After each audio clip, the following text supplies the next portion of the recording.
पाय चालता येत नाही, रात्री पडण्यापर्यंत पाळी आली.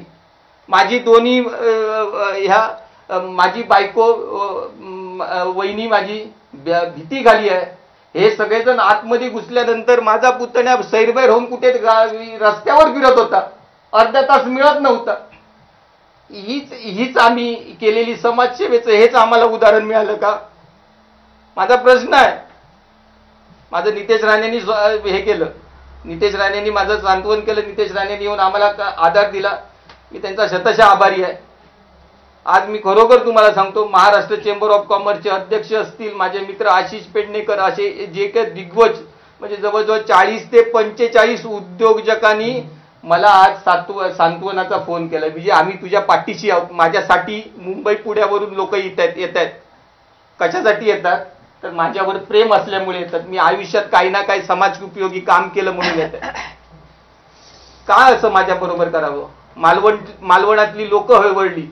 जाताना दुकानात मी 9 वाजता जातो, तो 10:30 वाजता दुकानात जाऊन पोहोचलो. थांबतो, तो मला विचारतो, विजू तू एवढा काम केलं त्याचा तुका प्रायश्चित गावला काय? ही सर्वसामान्याची भूमिका. राजकारण 2 तारखेला संपेल, पण पुढची वर्ष काढायची आहेत, आम्ही पण आहोत. आणि एवढं दहशतीमध्ये राहून काम करणे, याच्यानंतरही असा परिवार कुठला तरी काम करेल असं मला वाटत नाही. किती दहशती खाली राहायचं आम्ही? आणि निलेश राणे साहेबांचा मला कुठलाही आक्षेप नाही. निलेश राणे साहेबांकडे माझा फोन नंबर आहे. नसेल फोन नंबर, डिलीट केला असेल माझा फोन नंबर, तर त्यांच्या सहकार्यांकडे 100% फोन आहे.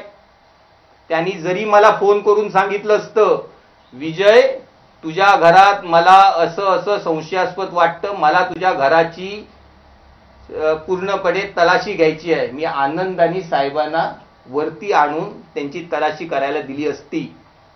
अजूनही काही कॅमेरे लागलेले आहेत. अजूनही पोलिसांना मी आवाहन करतो, या आणि माझं घर पूर्णपणे चाळून बघा, माझे व्यवहार बघा, पण असं मला दहशतीखाली माझ्या केनवडेकर परिवाराला ठेवू नका, हीच माझी नम्र विनंती आहे. त्याच्यासाठी आज मी परिवार म्हणून आपल्याकडे म्हणणं मांडलेलं आहे. हे माझं वैयक्तिक म्हणणं आहे. मला माझ्या म्हणण्याला भारतीय जनता पार्टीने मला ह्याच्यामध्ये कोणीही सांगितलंय, कुणाच्या दबावाखाली येऊन मी ही प्रेस देत नाही आहे. आपण सर्वजण आलात त्याबद्दल मी धन्यवाद देतो.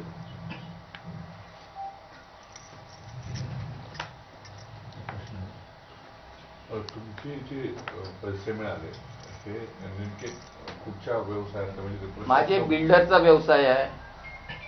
के बिल्डर्स अँड डेव्हलपर म्हणून माझी फर्म आहे. आणि ह्या फर्ममध्ये 7 मजली टॉवरचं माझं पिंपळपाराच्या बाजूला माझं काम चालू आहे. त्याची पार्टनर ही माझी मिसेस वेदिका केनवडेकर स्वतः आहे. त्याच्यामध्ये आम्ही रेराला रजिस्ट्रेशन टाकलेलं आहे.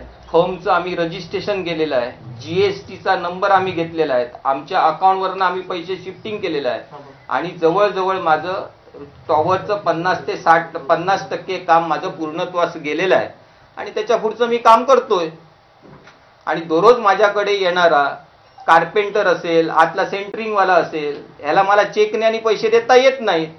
आणि मला जे दिले पैसे ते माझ्या नातेवाईकांनी आणि मित्रांनीच मला दिलेले आहेत पैसे.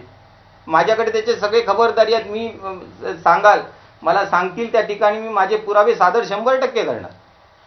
आणि मी पहिल्यापासून सांगतोय, आमदार साहेबांनी